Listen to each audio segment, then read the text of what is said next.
Hello, today unfortunately I have to do an update on the Leatherman Style PS. As you can see here, I have some rust issues on the pliers. I'm going to turn them around on the other side, not so much but still there, but also on the file.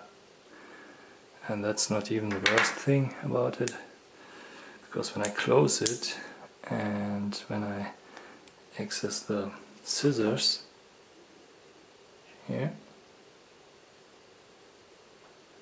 you can see they stay closed. Why?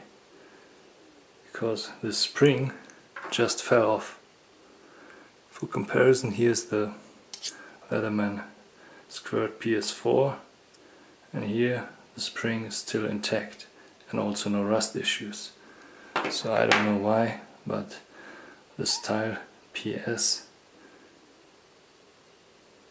really disappointed me. Oh yeah, and here we also have some rust issues.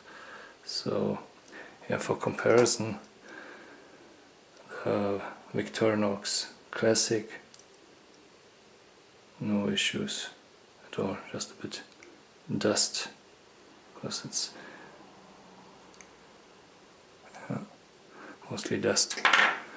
So yeah, just a heads up, really huge disappointment in Leatherman quality.